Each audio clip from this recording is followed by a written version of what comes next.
können glücklich sein zu wissen, dass diese Zukunft restlos uns gehört. Adolf Hitler had never disguised his belief that the Soviet Union would be his regime's ultimate enemy. Der sich als Träger seines besten Blutes fühlen und dieses wissend zur Führung der Nation erhoben.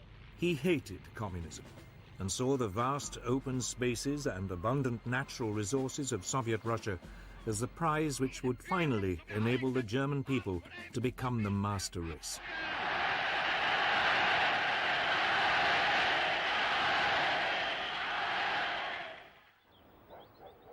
Throughout the early months of 1941, as he stayed at the Berghof, his country retreat in the Bavarian Alps, Hitler planned his greatest gamble. Operation Barbarossa, the assault on the Soviet Union.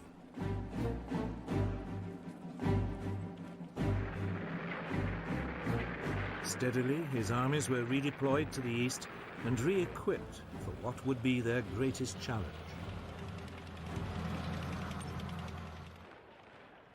In theory, Stalin's Soviet Union was still Hitler's ally, and Stalin was keen to keep it that way, for his country was woefully unprepared for war.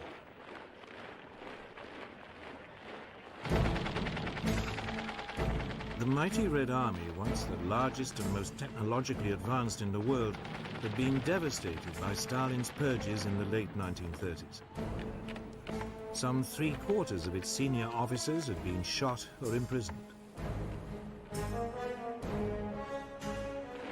Despite appearances, there had been a catastrophic collapse in morale and efficiency.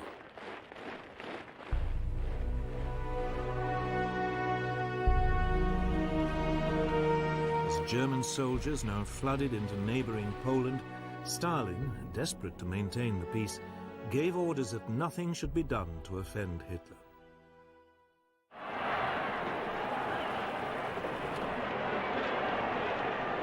But Hitler had one other task to perform before he could push on to Russia. He needed to secure his southern flank. Romania, Bulgaria, and Hungary were Germany's firm allies.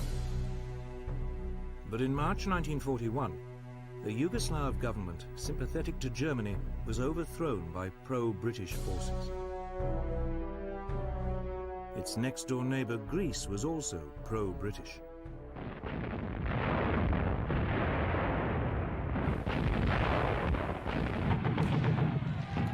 So, on April the 6th, 1941, the German army invaded the Balkans.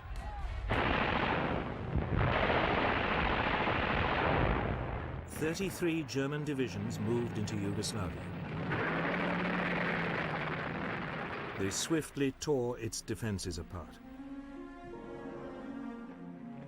The capital, Belgrade, surrendered on April the 12th.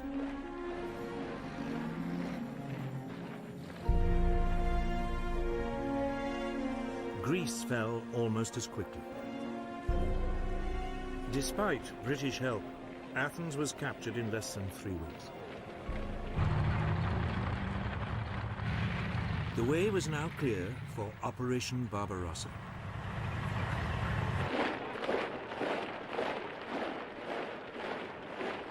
Over 4 million men were to be deployed. They were supported by more than 3,000 aircraft.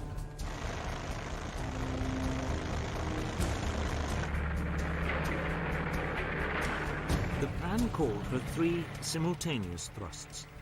Army Group North would overrun the Baltic states and seize Leningrad.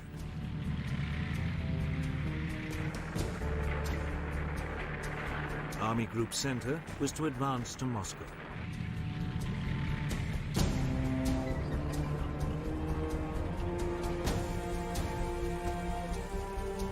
And Army Group South would occupy the Ukraine.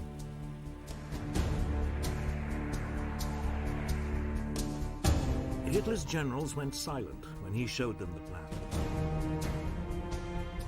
They were worried it was too ambitious and would spread their forces too thinly. But none dared voice their doubts. The Red Army was much bigger. It had nearly 2 million men within striking distance of the Western Front and millions more in reserve.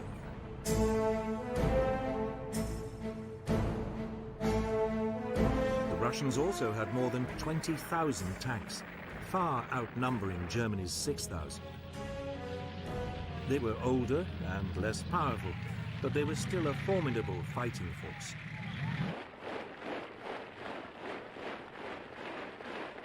The issue for Germany was, could its superior technology and speed overwhelm the Russians before the Red Army's vast numbers ground them down?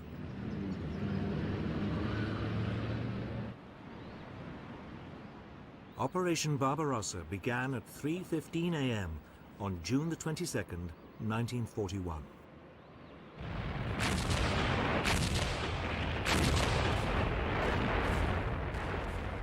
The Luftwaffe joined in at dawn, targeting Soviet airfields.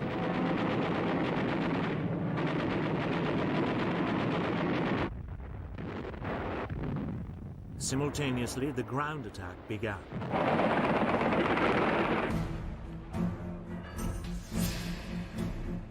The Germans swiftly crossed the River Bug on the border between Poland and the Soviet Union.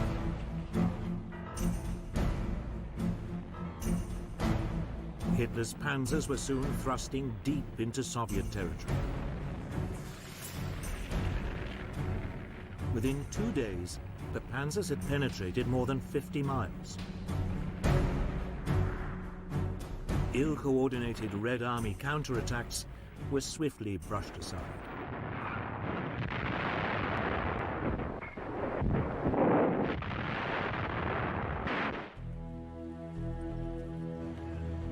Tens of thousands of Soviet prisoners were rounded up.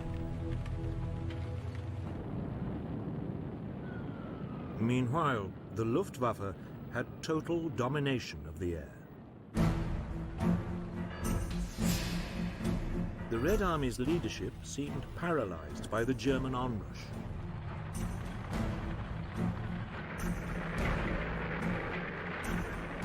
On June the 29th, 7 days after the start of the assault, 2 panzer thrusts met up near Minsk, surrounding huge pockets of Soviet troops.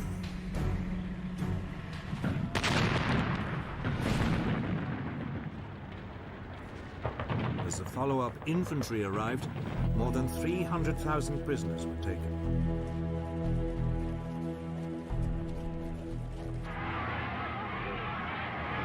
Often the Germans found themselves welcomed as liberators, particularly in the Ukraine, where anti-Russian feeling was widespread.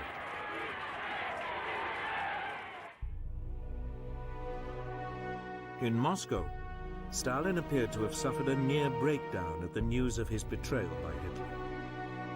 He remained silent for more than a week.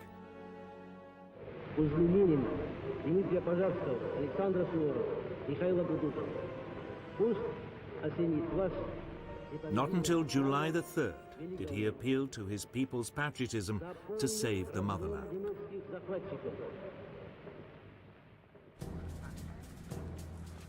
In Britain, the Prime Minister, Winston Churchill, received the news of Operation Barbarossa with very different feelings. It meant the country no longer stood alone. He announced that any enemy of Nazi Germany was a friend of Britain's, no matter what the political differences in the past. He then sent a mission to Moscow to sign a treaty of mutual assistance with Soviet Foreign Minister Vyacheslav Molotov. But apart from sending aid by sea, there was little Britain could do immediately to help the Soviet Union.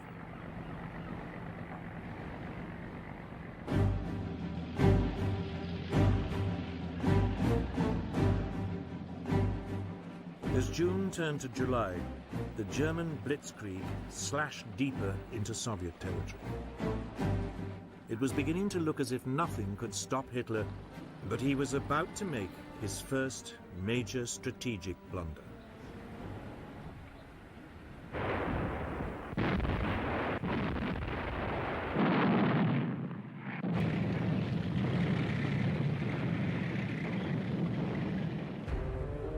In early July 1941, over 300,000 Red Army troops were surrounded west of Minsk.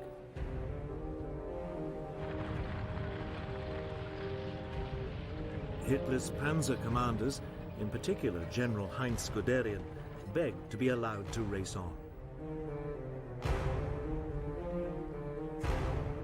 Operation Barbarossa was working like clockwork.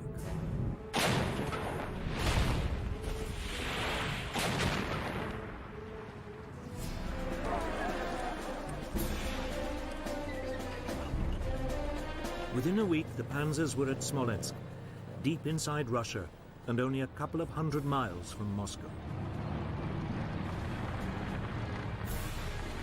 On July the 22nd, a panzer pincer movement met to the east of Smolensk, trapping another 310,000 Soviet troops.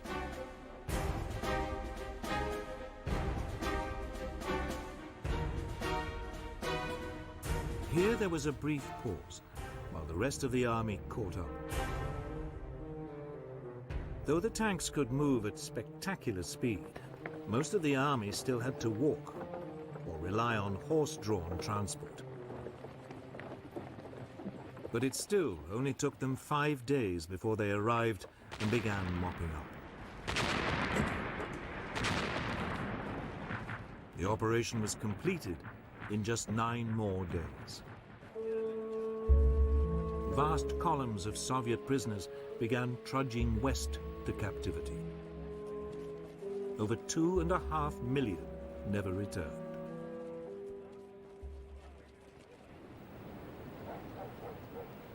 Moscow was now only 200 miles away, and the road lay open. It seemed certain it would fall by the end of the summer, as planned.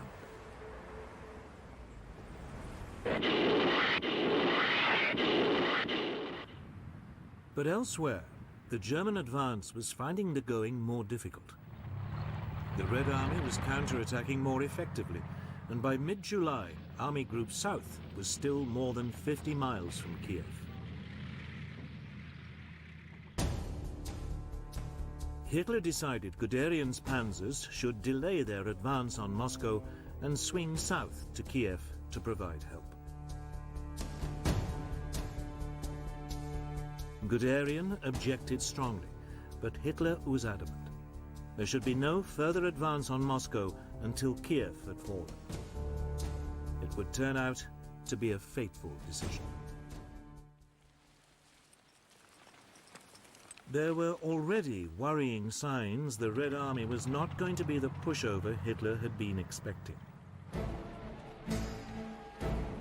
Soviet manpower seemed endless.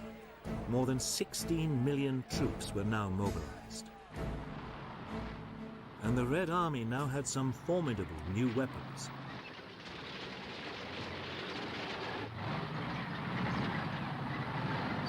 In particular, a new tank, the 37-ton T-34. It had a 76mm gun and was faster and better cross-country than the Panzer Mark IV.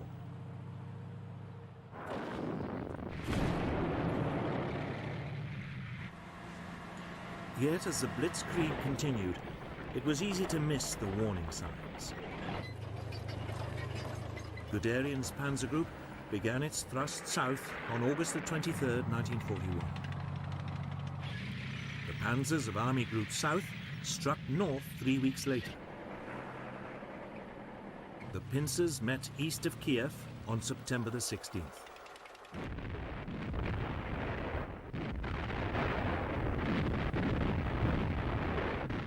Two more Soviet armies were utterly destroyed. 500,000 men were killed or captured.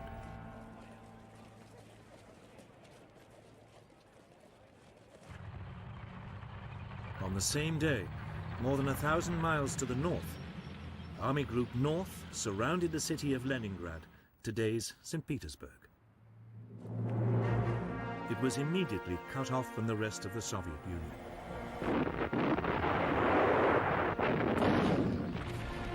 The city was besieged. Hitler decided not to storm it, and the German troops settled down to starve it into surrender. Conditions in the city became dire. The only link to the rest of the Soviet Union was across Lake Ladoga to the east, but only a small amount of food could come in by water. Starvation set in. Over 11,000 people died in November.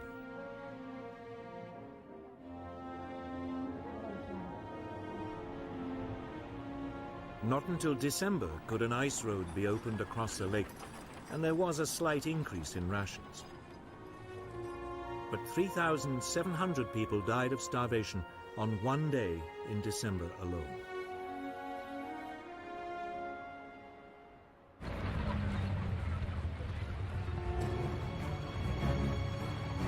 Meanwhile, Army Group Center now prepared for the final assault on Moscow. Guderian's panzers had rejoined it to lead the blitzkrieg. The Germans had a 2-to-1 superiority in tanks and men at the front, and 3-to-1 in aircraft.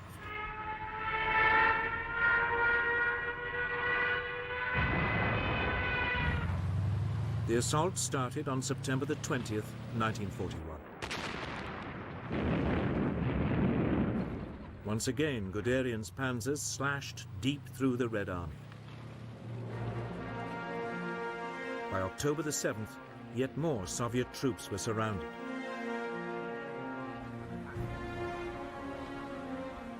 But Stalin was determined to defend Moscow to the last.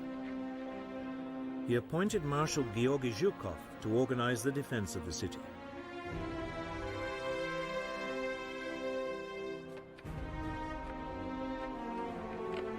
The people of Moscow were mobilized to dig a series of defensive lines.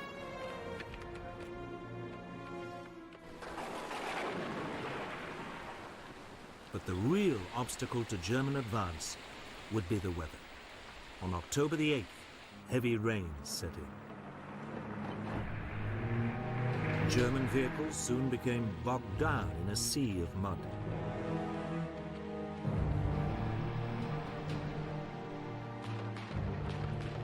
By late October, appalling weather and an increasingly stubborn Soviet resistance meant Army Group Center was still some 50 miles short of Moscow. Hitler was finally paying the price for his decision earlier in the year to delay his advance on Moscow.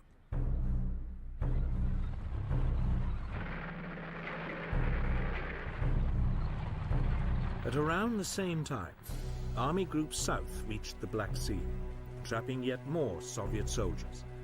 Another 100,000 prisoners were taken. But they too were hampered by the weather.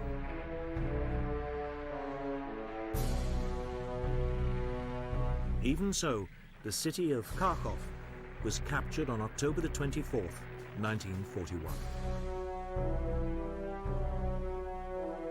But the weather was now starting to freeze. The German forces, confident the campaign would be over by the summer, were caught unprepared. With no winter clothing, they now suffered terribly.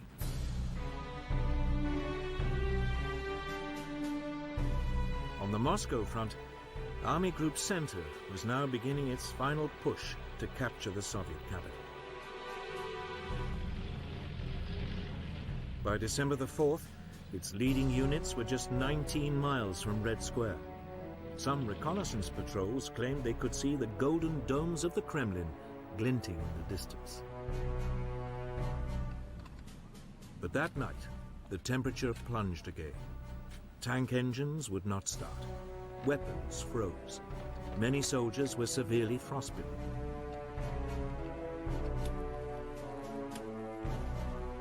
On December the 5th, the Germans halted the attack.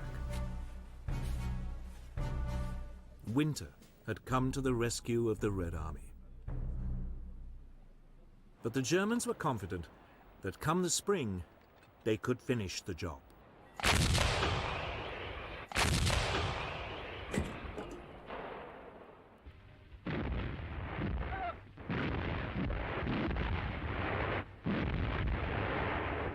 For much of autumn 1941, Stalin's armies reeled under the German onslaught. But all the while, he had another worry, that the Japanese would attack his forces in Siberia.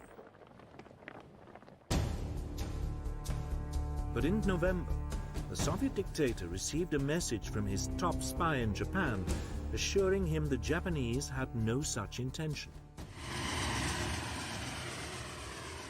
Immediately, more than 30 divisions began moving west along the Trans-Siberian Railway to Moscow.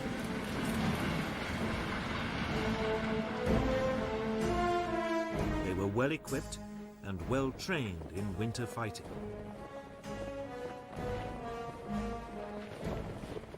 By early December, more than 500,000 extra men were in position near the capital.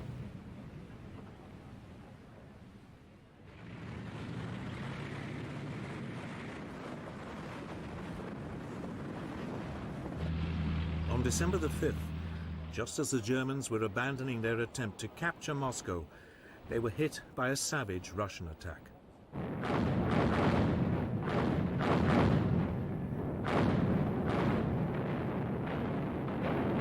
First came a massive Soviet artillery barrage. Then swarms of Soviet T-34s crashed through the German defenses. Stunned by the savagery of the attack by an enemy they had assumed was on the ropes, the Germans fell back. For the next 7 days, the Soviet troops tore into the German forces.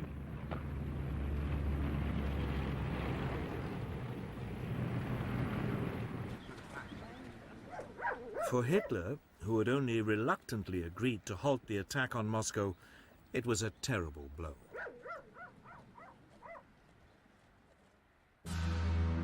On December the 19th, he sacked his overall commander-in-chief, Field Marshal Walter von Brauchitsch, and assumed command himself.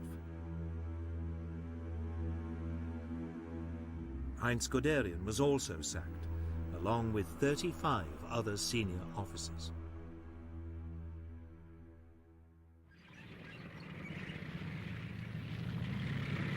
Hitler now ordered that there would be no more retreats. The German troops should fight, and if necessary, die where they stood.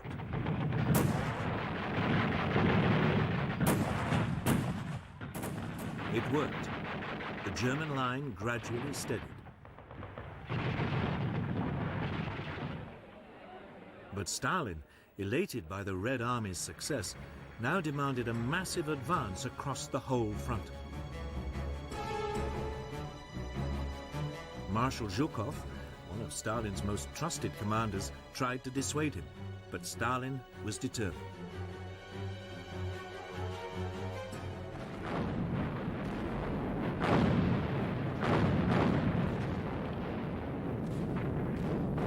For the next 4 months, fighting swirled inconclusively around the German defensive positions. For Hitler, this was a very uncomfortable situation. He was used to, and expected, quick results.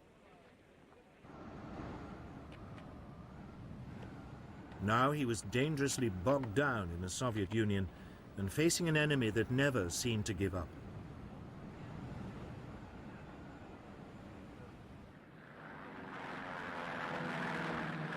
Nor was Russia his only headache. On December the 7th, 1941, Germany's ally Japan attacked the United States without warning. Hitler, with almost no thought, also declared war on the US. With no advanced planning, he had taken on a massive new enemy.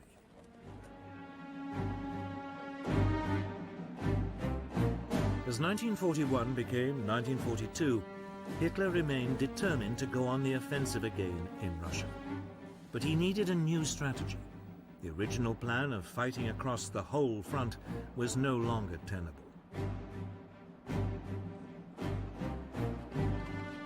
Moreover, as his economic advisors told him, Germany's oil supplies were running low. So he decided to halt the attacks in the north and instead head for Russia's oil fields in the south. The initial plan for Operation Blue, as it was called, envisaged an assault south of Kharkov, with Army Group A swinging down to seize the oil fields, while Army Group B covered its flank along the River Don.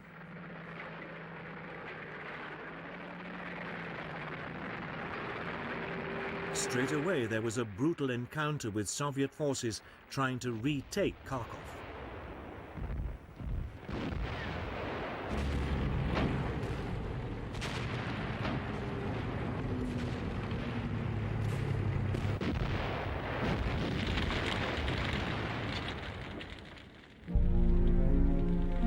Another 200,000 Soviet troops were captured. 70,000 were killed.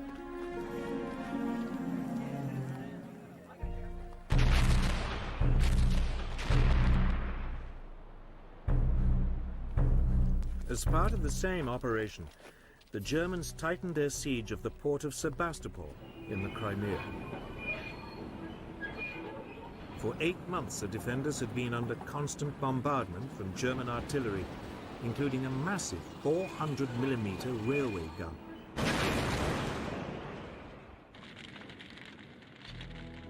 In late June 1942, Sebastopol finally fell to the Germans. It was now safe to head for the oil fields.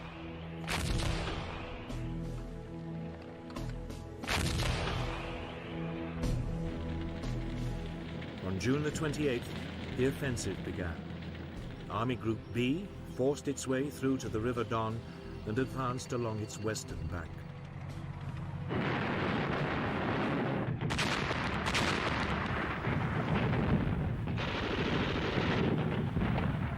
Army Group A faced stronger resistance.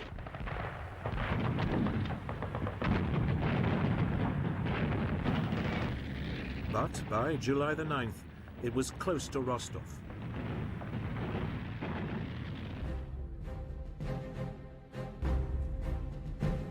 Hitler now made a series of what would turn out to be serious strategic blunders.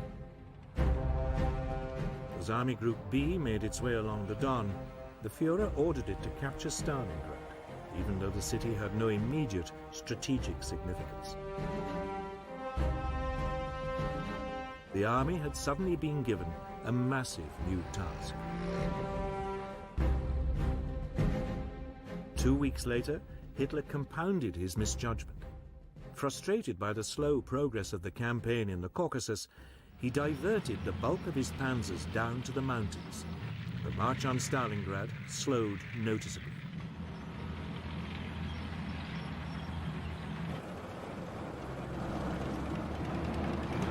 The reinforced Army Group A now raced across the Caucasus to within 70 miles of the Caspian, threatening to cut off all the Soviet armies in the area.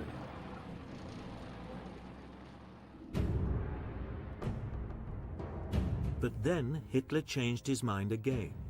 Enraged by Army Group B's slow progress to Stalingrad, he now ordered the panzers back up north. On August the 9th, Army Group A seized the first of the southern oil fields at Maikop. It found them comprehensively trashed.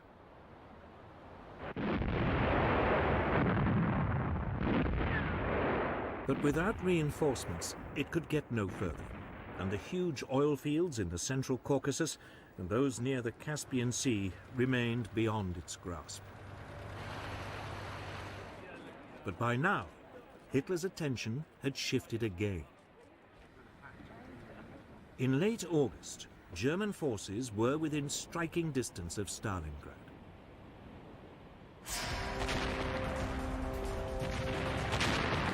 The assault on the city, which bore the name of Hitler's arch-enemy, had begun. It would be one of the most crucial battles of World War II.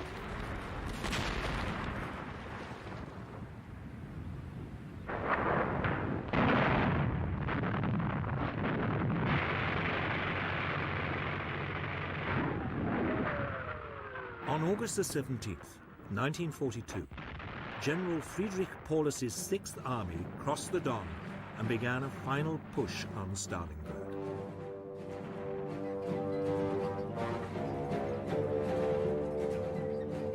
Six days later, one panzer thrust had reached the Volga River just north of the city, and German forces were fighting in the outer suburbs.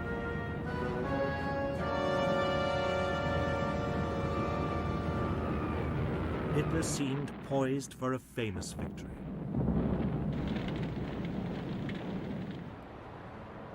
Stalingrad was an important industrial center. It straggled for more than 12 miles along the west bank of the river. Its factories produced over a quarter of the Soviet Union's tractors and trucks, as well as tanks and guns. The Russian people had turned it into a formidable fortress. They had been helped by Hitler's decision to send Army Group B's panzers to the south. This had given them another 2 weeks to prepare.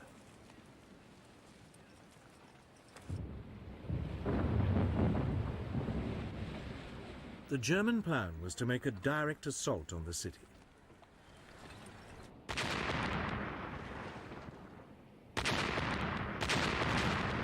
Now began one of the most prolonged and intense battles of World War II.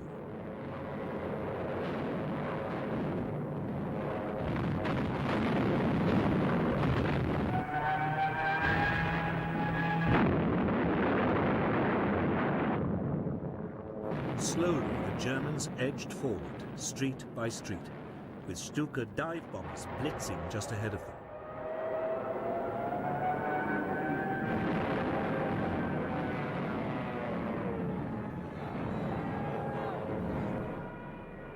The fighting was savage, house to house, room by room.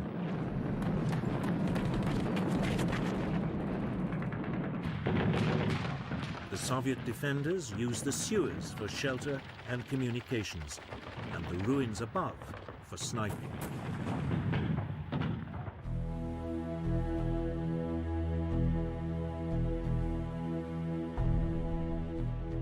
Russian reinforcements had to be brought across the river.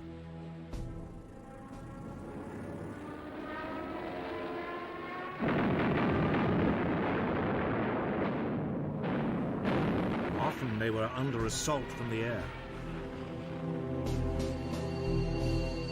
But even so, thousands got through.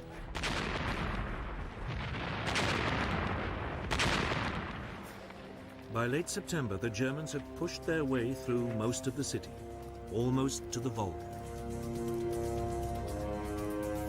For Hitler, the capture of Stalingrad was now an obsession.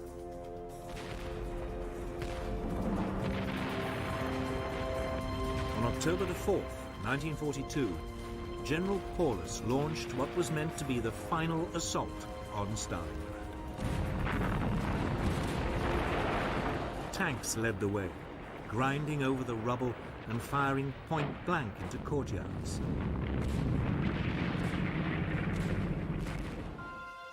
One German officer said, "The advance is measured in corpses, not meters."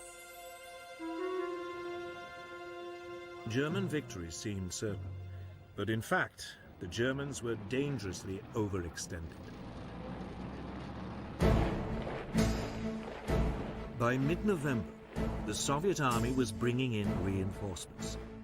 More than 1 million troops, 13,500 guns, 900 tanks, and over 1,000 aircraft were secretly moved to the battle zone.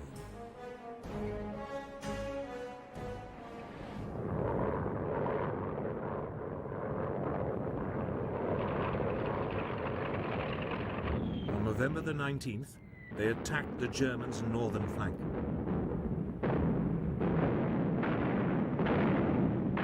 After a massive artillery barrage, the T-34s and assault infantry burst through the German positions. Now, it was the Germans who surrendered in their thousands.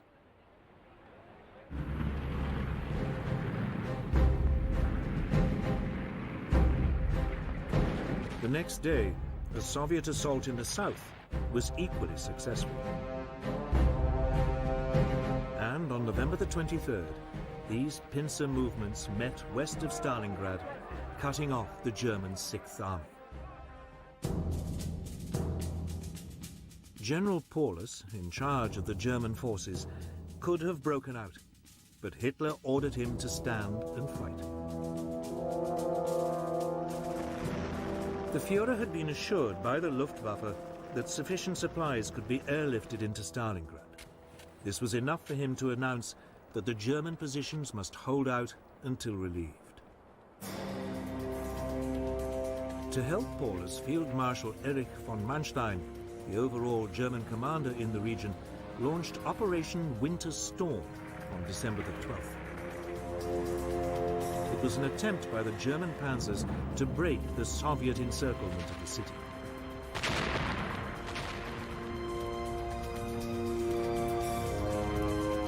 For 2 days it went well, but then Red Army resistance increased. By December the 23rd, the German rescue attempt had ground to a halt about 30 miles from the city. Manstein advised the beleaguered Paulus to attempt to break out of Stalingrad. But Paulus wanted Hitler's permission. This was refused. It was probably too late anyway. Marshal Zhukov now unleashed the next stage of his master plan.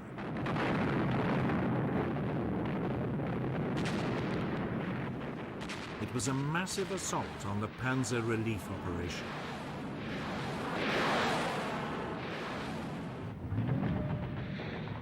The panzers were pushed back, away from the city, and by the end of December, all hope of relieving the German forces in Stalingrad had gone.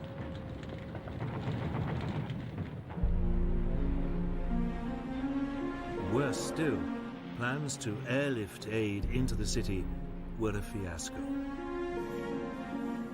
The German troops needed 700 tons of supplies a day to survive. They never received more than 80.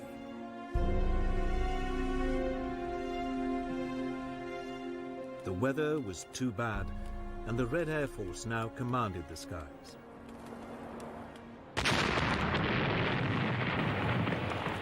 Steadily, the Soviet troops squeezed in on the encircled Germans. 200,000 men were trapped.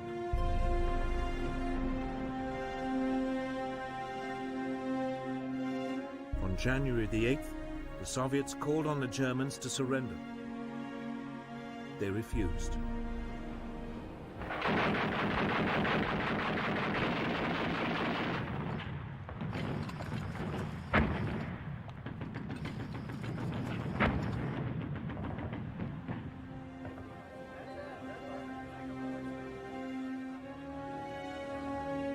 On January the 31st, 1943, Paulus was forced to surrender.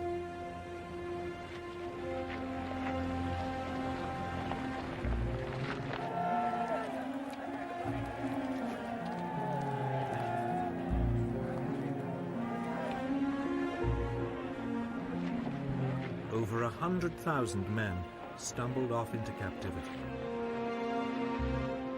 Only 5,000 would ever return to Germany.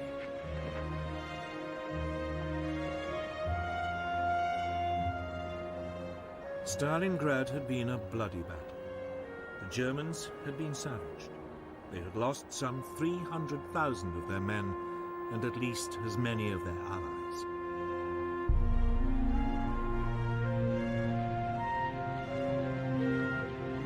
The Russians had lost about the same number, including thousands of civilians. It was Germany's greatest catastrophe in the war so far, but it wouldn't be the last. The Red Army was now inflicting massive defeats on Hitler's forces across the whole Eastern Front.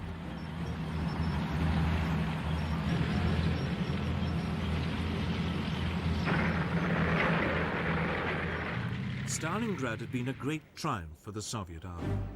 Now its operational commander, Marshal Zhukov, set his sights on Germany's Army Group A, still camped in the Caucasus.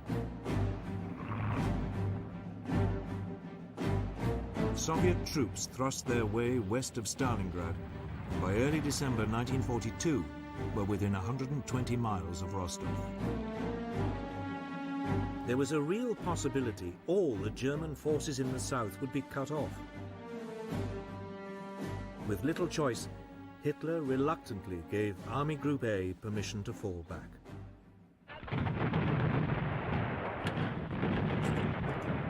Over the next month, the Germans fought a skillful rearguard action.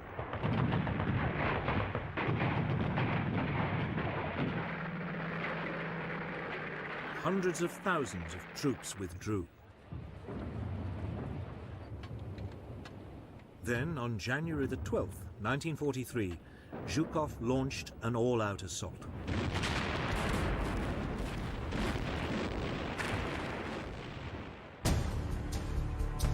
The Soviets attacked along a 500-mile front.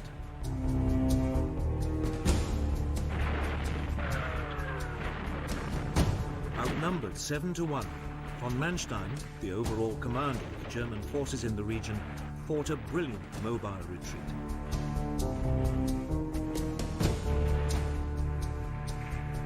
But by the end of February, the Red Army had recaptured both Kursk and the nearby city of Kharkov.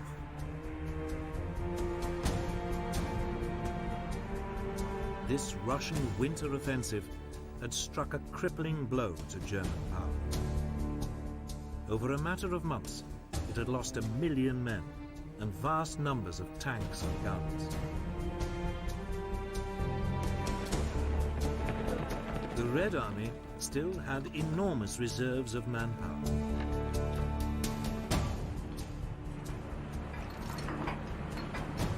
It was also benefiting from a huge increase in weapons production and aid from the United States and Britain.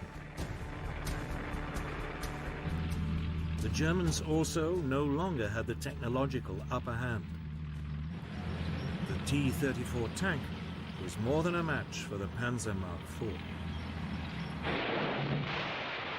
And they also had the terrifying Katyusha multiple rocket system, which shattered German troops.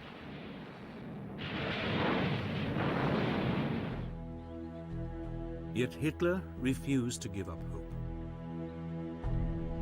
He still dreamed of a preemptive summer assault that would throw the Soviet Union off balance and regain the initiative. The city of Kursk seemed the obvious place to start. Here, the Soviet assault had pushed a bulge deep into the German lines. It looked temptingly exposed. Hitler decided it should be cut off and annihilated. He also had an ace up his sleeve. The German counterattack would be led by a new generation of German tanks, specially designed to combat the formidable Russian T-34. The massive but slow 55-ton Tiger had a lethal 88mm gun, and its frontal armor made it almost impervious to Soviet tank guns.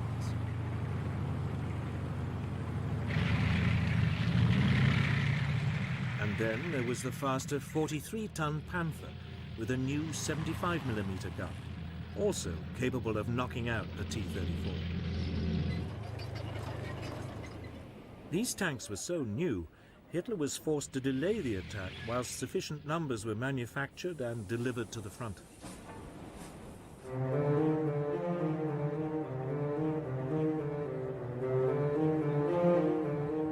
But even as the German forces began to assemble, the Soviet commander, Marshal Zhukov, guessed what was about to happen.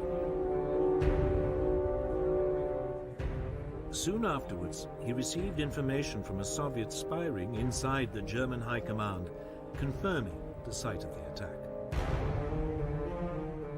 Zhukov ordered the construction of a series of defensive lines with anti-tank ditches, minefields, and deep belts of barbed wire. He also massively built up Soviet forces in the area pulling in troops and tanks from less vulnerable parts of the front.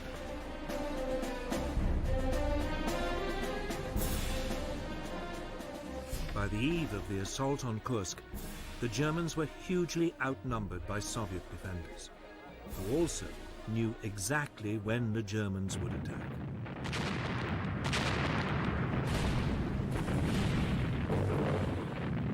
On July the 5th, 1943, just as the German troops prepared to assault, they were hit by a huge Soviet artillery bombardment.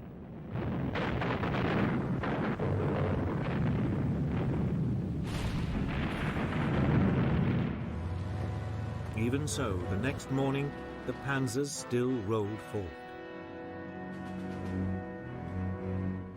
But this time, they were up against a well-entrenched enemy. There was no realistic chance of a lightning blitzkrieg breakthrough.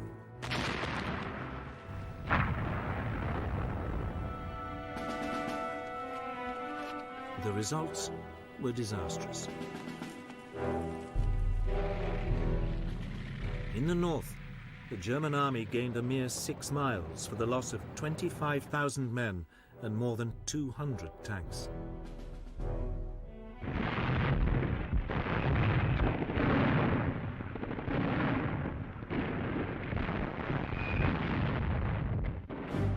In the south, the Germans fared a little better. A wedge 25 miles deep was driven into the Soviet defenses, but it also came at a high price. 10,000 men were killed and 350 tanks destroyed.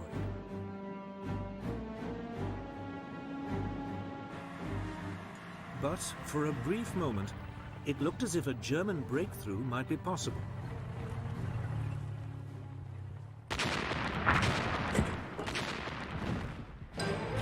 Then Zhukov threw in his reserves. On July the 12th, 1943, 900 tanks charged into the German flank.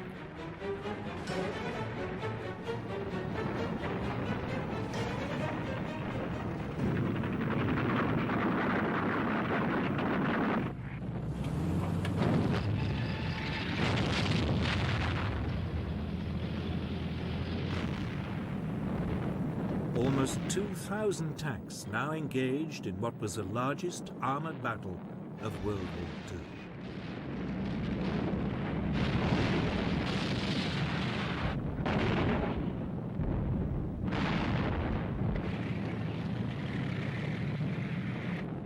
The Soviet T-34s drove into the German lines and opened fire at point-blank range.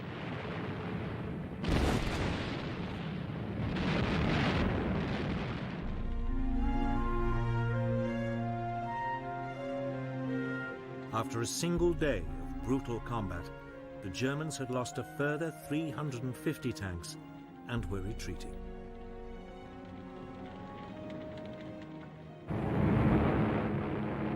Meanwhile, overhead, there was an epic air battle. Eventually, the Soviet Air Force established supremacy over the Luftwaffe.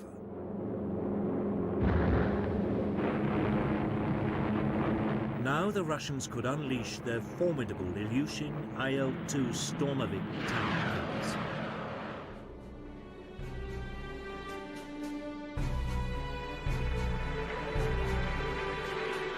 By July the 23rd, the Germans had lost any ground they had gained, and with it, the cream of their army.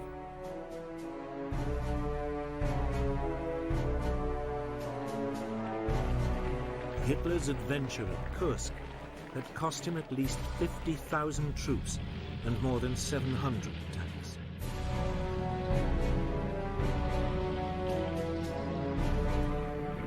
Never again would the Germans launch a major offensive on the Eastern Front.